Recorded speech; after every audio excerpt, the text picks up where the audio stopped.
kakak beradik Ohala dan Oholiba. Datanglah firman Tuhan kepadaku. Hai anak manusia, ada dua orang perempuan, anak dari satu ibu. Mereka bersundal di Mesir, mereka bersundal pada masa mudanya. Di sana susunya dijamah-jamah, dan dada keperawanannya dipegang-pegang. Nama yang tertua ialah Ohola, dan nama adiknya ialah Oholiba. Mereka aku punya, dan mereka melahirkan anak-anak lelaki dan perempuan. Mengenai nama-nama mereka, Ohola ialah Samaria, dan Oholiba ialah Yerusalem. Dan Ohola berzinah, sedang ia aku punya. Ia sangat berahi kepada kekasih-kekasihnya, kepada orang Asyur, pahlawan-pahlawan perang, berpakaian kain ungu tua, bupati-bupati dan penguasa-penguasa, semuanya pemuda yang ganteng, pasukan kuda. Ia melakukan persundalannya dengan mereka, semuanya orang Asyur pilihan. Ia menajiskan dirinya dengan semua orang, kepada siapa ia berahi dan dengan berhala-berhalanya. Ia tidak meninggalkan persundalannya yang dilakukannya sejak dari Mesir, sebab pada masa mudanya orang sudah menidurinya, dan mereka memegang-megang dada keperawanannya dan mencurahkan persundalan mereka kepadanya. Oleh sebab itu, aku menyerahkan dia ke dalam tangan kekasih-kekasihnya, dalam tangan orang Asyur, kepada siapa ia berahi. Mereka menyingkapkan auratnya, anak-anaknya lelaki dan perempuan ditangkap, dan ia sendiri dibunuh dengan pedang. Dengan demikian namanya dipercakapkan di antara kaum perempuan, sebab hukuman telah dijatuhkan atasnya. Walaupun hal itu dilihat oleh adiknya Oholiba, ia lebih berahi lagi dan persundalannya melebihi lagi dari kakaknya. Ia berahi kepada orang Asyur, kepada bupati-bupati dan penguasa-penguasanya, kepada pahlawan-pahlawan perang yang pakaiannya sangat sempurna, kepada pasukan kuda, semuanya pemuda yang ganteng. Aku melihat bahwa ia menajiskan diri, kelakuan mereka berdua adalah sama. Bahkan ia menambah persundalannya lagi. Ia melihat laki-laki yang terukir pada dinding, gambar orang-orang Kasdim diukir dalam warna linggam, pinggangnya diikat dengan ikat pinggang, kepalanya memakai serban yang berjuntai, semuanya kelihatan seperti perwira yang menyerupai orang Babel dari Kasdim, tanah kelahiran mereka. Segera sesudah kelihatan oleh matanya, ia berahi kepada mereka dan mengirim suruhan kepada mereka ke tanah Kasdim. Maka orang Babel datang kepadanya menikmati tempat tidur percintaan dan menajiskan dia dengan persundalan mereka. Sesudah ia menjadi najis oleh mereka, ia meronta dari mereka. Oleh karena ia melakukan persundalannya dengan terang-terangan dan memperlihatkan sendiri auratnya, maka aku menjauhkan diri karena jijik daripadanya, seperti aku menjauhkan diri dari adiknya. Ia melakukan lebih banyak lagi persundalannya sambil teringat kepada masa mudanya, waktu ia bersundal di tanah Mesir. Ia berahi kepada kawan-kawannya bersundal, yang auratnya seperti aurat keledai dan jakarnya seperti jakar kuda. Engkau menginginkan kemesuman masa mudamu, waktu orang Mesir memegang-megang dadamu dan menjamah-jamah susu kegadisanmu. Oleh sebab itu, hai Oholiba, beginilah firman Tuhan Allah, memang engkau sudah menjauhkan dirimu dari kekasih-kekasihmu, tetapi sungguh, aku akan menyuruh mereka bergerak melawan engkau. Aku akan membawa mereka melawan engkau dari sekitarmu. Orang Babel dan semua orang Kasdim, orang Pekot, orang Soa, dan orang Poa, dan semua orang Asyur bersama mereka, pemuda yang ganteng, bupati-bupati dan para penguasa semuanya, perwira-perwira dan pahlawan-pahlawan perang, pasukan kuda semuanya. Mereka datang melawan engkau dengan banyak kereta dan roda-roda, dan dengan sekumpulan bangsa-bangsa. Mereka akan menyusun perisai besar dan kecil, dan ketopong di sekitarmu melawan engkau. Dan aku akan menyerahkan perkara ini di hadapannya, dan mereka akan menghakimi engkau menurut hukum mereka. Aku akan membalaskan cemburuanku kepadamu, sehingga mereka memperlakukan engkau dengan kemurkaan. Hidung dan telingamu akan dikerat, dan sisamu akan mati rebah oleh pedang. Mereka akan menangkap anak-anakmu lelaki dan perempuan, dan sisamu akan dimakan api. Mereka akan menelanjangi engkau dan merampas perhiasan-perhiasanmu. Aku akan membuat engkau menghentikan kemesumanmu dan persundalanmu sejak dari tanah Mesir, sehingga engkau tidak lagi melirik kepada mereka dan tidak lagi mengingat-ingat orang Mesir. Sebab beginilah firman Tuhan Allah, lihat, aku akan menyerahkan engkau ke dalam tangan orang yang kau benci, walaupun engkau sudah menjauhkan diri dari mereka. Mereka akan memperlakukan engkau dengan kebencian, dan akan merampas segala hasil jerih payahmu, dan meninggalkan engkau telanjang bugil, sehingga aurat persundalanmu kelihatan. Kemesumanmu dan persundalanmu mendatangkan hal ini atasmu, karena engkau bersundal dengan mengandalkan bangsa-bangsa, dan menajiskan dirimu dengan berhala-berhala mereka. Engkau hidup mengikuti kelakuan kakakmu, sebab itu aku akan memberi engkau minum dari pialanya.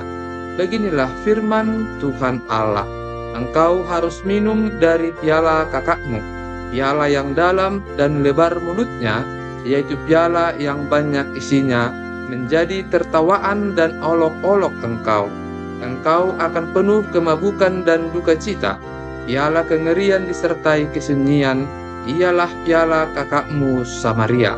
Engkau meminumnya beserta ampasnya, sampai mengunggis pecahan-pecahannya, dan engkau merabitkan susumu. Sebab aku yang mengatakannya, demikianlah firman Tuhan Allah. Oleh sebab itu, beginilah firman Tuhan Allah, oleh karena engkau melupakan aku dan membelakangi aku, sekarang tanggung sendirilah kemesumanmu dan persundalanmu. Lalu Tuhan berfirman kepadaku, hai anak manusia, maukah engkau menghakimi Ohola dan Oholiba, dan memberitahukan kepada mereka perbuatan-perbuatannya yang keji? Sebab mereka berzinah, tangan mereka berlumuran darah, dan mereka berzinah dengan menyembah berhala-berhalanya. Bahkan anak-anak lelaki mereka yang dilahirkan bagiku dipersembahkannya sebagai korban dalam api kepada berhala-berhalanya menjadi makanan. Selain itu, hal ini juga mereka lakukan terhadap aku. Mereka menajiskan tempat kudusku pada hari itu, dan melanggar kekudusan hari-hari Sabatku. Dan sedang mereka menyembelih anak-anak mereka untuk berhala-berhalanya, mereka datang pada hari itu ke tempat kudusku dan melanggar kekudusannya. Sungguh, inilah yang dilakukan mereka di dalam rumah. Tambahan lagi, mereka meminta orang-orang datang dari tempat yang jauh dengan menyuruh suruhan memanggil mereka, dan sungguh mereka datang. Demi kedatangan mereka, engkau mandi bersih-bersih, mencalak alismu dan menghias dirimu dengan perhiasan-perhiasan. Engkau duduk di tempat tidur yang serba indah, dan di hadapannya meja dengan hidangan yang disajikan. Di atas tempat tidurmu itu kau taruh ukupanku dan minyakku. Lalu kedengaranlah suara keramaian hidup bersenang-senang padanya, dan kepada orang-orang dari orang banyak ditambahkan lagi pemabuk-pemabuk dari padang gurun. Mereka mengenakan gelang pada tangannya dan mahkota kemuliaan di atas kepalanya. Aku berkata, apakah bunga yang layu ini masih melakukan perzinahan? Orang bersundal dengan dia, bahkan dengan dia. Mereka datang kepadanya seperti orang mendatangi perempuan sundal. Demikianlah mereka datang kepada Ohola dan Oholiba untuk melakukan kemesuman. Tetapi orang-orang yang benar saleh akan menghakimi mereka seperti orang menghakimi perempuan-perempuan yang berzina dan yang menumpahkan darah, sebab mereka adalah perempuan-perempuan berzina dan tangan mereka berlumuran darah. Sebab beginilah firman Tuhan Allah, biarlah bangkit sekumpulan orang melawan mereka, dan biarkanlah mereka menjadi kengerian dan rampasan. Kumpulan orang ini akan melontari mereka dengan batu dan memancung mereka dengan pedangnya, membunuh anak-anak lelaki dan anak-anak perempuan mereka, dan membakar habis rumah-rumah mereka. Aku akan menghentikan kemesuman di tanah itu, dan semua kaum perempuan akan memperhatikan peringatan itu, dan tidak akan melakukan kemesuman lagi seperti yang kamu lakukan. Orang akan membalaskan kemesumanmu atasmu, dan kamu harus menanggung dosa-dosamu lantaran kamu menyembah berhala-berhala. Dan kamu akan mengetahui bahwa Akulah Tuhan Allah. Lambang kuali yang berkarat.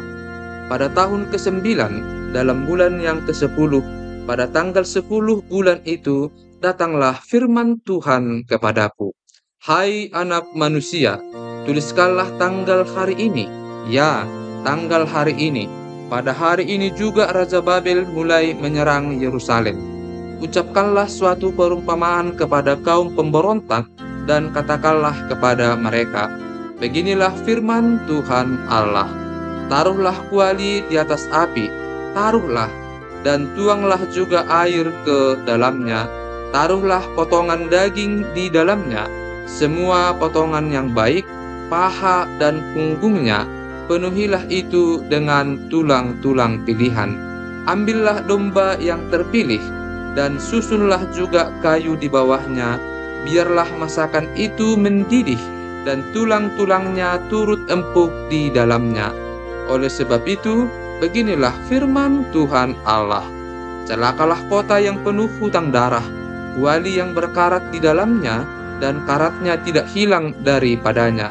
Keluarkan potong demi potong dari dalamnya tanpa memilih-milih. Sebab darah yang dicurahkannya masih terdapat di tengah-tengahnya. Ia mencurahkannya di atas bukit batu yang gundul. Ia tidak mencurahkannya di atas tanah, supaya ditutupinya dengan tanah. Demi amarah yang timbul dan rasa pembalasan yang bangkit, aku akan mencurahkan darahnya sendiri ke atas bukit batu yang gundul, supaya jangan ditutupi. Oleh sebab itu, beginilah firman Tuhan Allah. Celakalah kota yang penuh hutang darah. Aku juga hendak memperbesar pancakannya. Susunlah banyak kayu, nyalakan api, biarlah dagingnya masak betul, buanglah kuahnya, dan biarlah tulang-tulangnya hangus.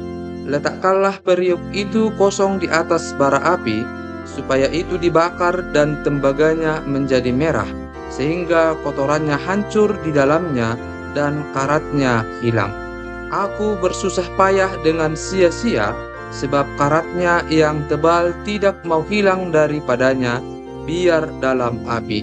Oleh karena engkau menajiskan dirimu dengan kemesumanmu, dan aku ingin mentahirkan engkau, tetapi engkau tidak menjadi tahir dari kenajisanmu, maka engkau tidak akan ditahirkan lagi, sampai aku melampiaskan amarahku atasmu.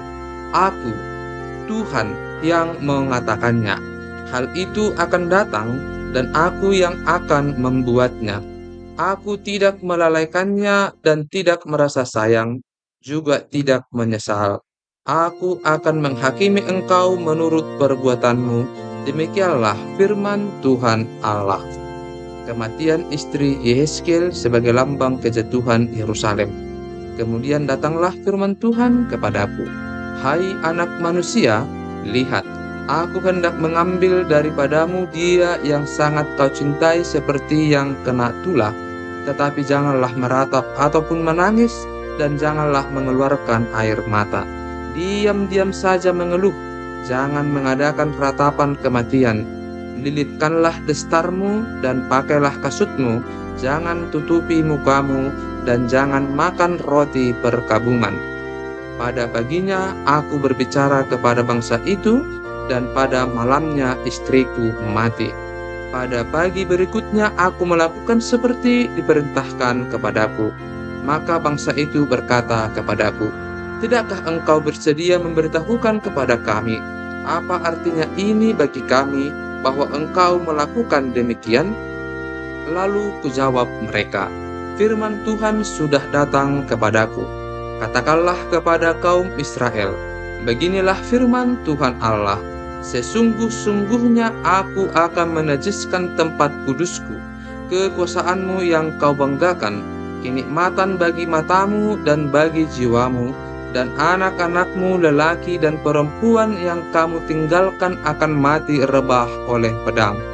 Kamu akan melakukan seperti yang kulakukan. Mukamu tidak akan kamu tutupi, dan roti perkabungan tidak akan kamu makan. Kepalamu pakai destar dan kakimu pakai kasut, dan kamu tidak akan meratap atau menangis. Tetapi kamu akan hancur lebur dalam hukumanmu, dan kamu akan mengeluh seorang kepada yang lain. Demikianlah Yehezkiel menjadi lambang bagimu, tepat seperti yang dilakukannya kamu akan lakukan. Kalau itu sudah terjadi, maka kamu akan mengetahui bahwa akulah Tuhan Allah. Dan engkau, anak manusia, bukankah begini akan terjadi? Pada hari aku mengambil dari mereka benteng mereka, perhiasannya yang menggirangkan hatinya, kenikmatan matanya dan yang dirindukan jiwanya, anak-anak mereka lelaki dan perempuan. Pada hari itu juga akan datang seorang yang terluput membawa berita kepadamu. Pada hari itu mulutmu akan terbuka, dan engkau akan berbicara kepada orang yang terluput itu, dan tidak lagi tetap bisu. Dengan demikian engkau menjadi lambang bagi mereka, dan mereka akan mengetahui bahwa akulah Tuhan.